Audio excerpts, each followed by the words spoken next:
Coming up next on the Jeff Crilley Show, we'll talk to a former Dallas Cowboys football player who wrote a best-selling book called When the Cheering Stops, some of his life lessons from the NFL. Just ahead.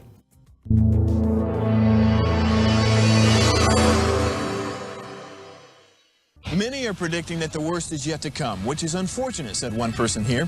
Until now, they've enjoyed the reputation of being the nation's icebox. Watched a burglar in his home this morning by webcam. As a journalist of over 25 years, stories are what make my world turn. Reporting live from the Dallas newsroom tonight, Jeff Crilley, Fox 4 News. But in 2008, I took the jump from my familiar life and started a PR firm from my home. We're talking about anyone with a camcorder like the one I'm using becomes a television network. We started slowly growing the company, and we now have over 100 clients, and we've branched into the world of live digital broadcasting. I now own 8 different TV studios and have a huge team, and the stories that I now get to share are sometimes the most important of my life. Life has a funny way of coming around full circle. This is the Jeff Crilley Show.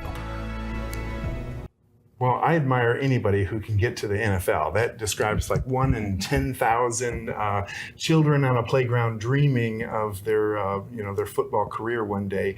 I'm sitting next to one of them, Kenny Randle. Thanks for coming on the show. Thanks, Jeff. I appreciate it. Absolutely. Glad to be here. Well, let's talk a little bit about your NFL career, because you played, it was a short stint. Very short stint. I was drafted out of college by the Cleveland Browns. Mm-hmm.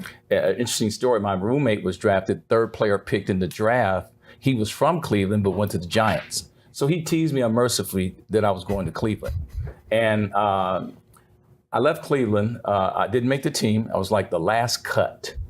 So I went back to LA, kind of my tail between my legs, and the Cowboys signed me as a free agent. Wow. And that turned out to be a blessing, because that was a Super Bowl year. Oh, it was fantastic. They had just won the Super Bowl the previous year against Denver, and I thought I had a pretty good shot to be able to come and compete for a position. And we went to the Super Bowl again, and against Pittsburgh Steelers. So I was right. There was a movie years ago called Peter Sellers was in it called Being There. Well, yeah, I was there. Yeah, I had to be there. That's really cool. So obviously your career ends and you get into coaching, personal coaching. Yeah, but before that step happened, Jeff, I went right into corporate America. Okay. Because at that time, players just didn't have a plan. No one was thinking about, what do I do next? How do I do it? And I actually went into corporate America, and that kind of cut my teeth there and had to get on a new playing field. Yes. So it's a different playing field for me coming to corporate America. Okay, the book, and I love the title, When the Cheering Stops. Mm-hmm. Tell us about the book. Mm-hmm. Yeah. Well, actually, when I finished around that same time, my wife said, you ought to write a book about your coming through college, pro, and then coming into corporate America. I think that'd be a good story, because you probably have done something that a lot of players have not done on that level and come out of that level and go to where you were. And I said, okay, I'll do it. But it took a long time before it actually got into print and I actually wrote it. But it stayed with me, Jeff, for a long time. And there's some life lessons here for, regardless of whether you care about football. Absolutely. When the cheering stop can also apply to the loss of a job, loss of a marriage. Yes. You never think about it as much because I wrote it about sports, but one of the derivatives of writing it about sports is life. Mm-hmm. And a lot of people take a lot of great life lessons from sports. I took life lessons not only from sports, I've moved it into ministry, into leadership, management, all those things came into play just from the lessons I learned in sports. And I know you're working with a lot of individuals and companies right now, because we're all faced with the great resignation. Correct. How you keep great employees in place. Let's talk about leadership styles, because you had a chance to work around 2 football legends, and they both had different styles. Start with Tom Landry. Coach Landry, I didn't know him really well personally, because again, I was there a very short period of time. But you observe a lot of great people when you can actually be around them. And he was a great motivator. People said, asked Tom once, how do you win so many championships?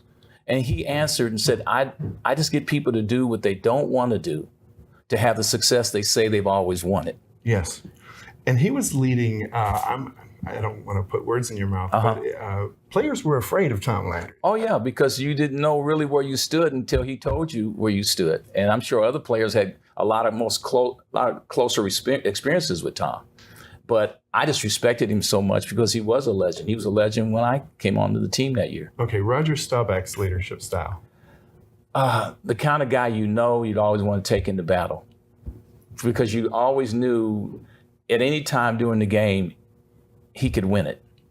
Yeah. 2 minutes left, Roger Staubach. Well, I kind of use that analogy when I'm talking to people about having swagger, right? Yeah. You guys are down by 6 points with 2 minutes left. And when you get into that huddle, you need to look at the leader's eyes. Correct. And there has to be this confidence. Hey, guys, we're going to get to the end zone. Yeah, that's right. And Roger had that. He had it so much. I believe sports was just his DNA. Even though he's very brilliant with Naval Academy, et cetera, but it was his DNA, and it had rubbed off on everybody else. He made you compete. Yes. Yeah, it's the kind of guy that made you compete. Let's talk about some other life lessons from football. Discipline, punctuality. Yes. If practice started at a certain time, you weren't late, were you? No, well, particularly if you made it to the pro level, you got fined. So money came out of your pocket. But yet you're absolutely right. And it's interesting because I wrote a piece on that in the book regarding people can be very talented, talent off the charts. I've been around athletes who've had talent, unbelievable talent. But unless they were able to parlay it with discipline, they just had great, unbelievable talent.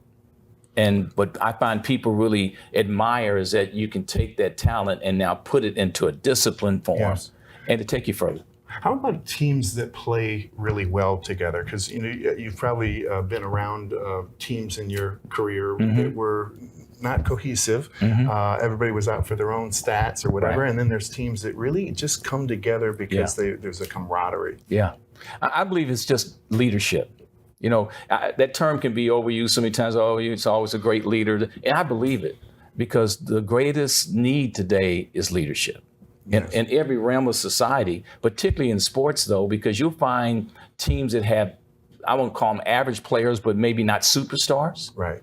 If you have a great leader on that team, he raises the game. Right. But all the players around him, or she, depends on what sport you're looking at. I think a good example of that is the Pro Bowl, because you get a bunch of guys you just threw together. They've never really practiced together. And often it looks sloppy football. It's sloppy. I think now it's derived more to a fun game.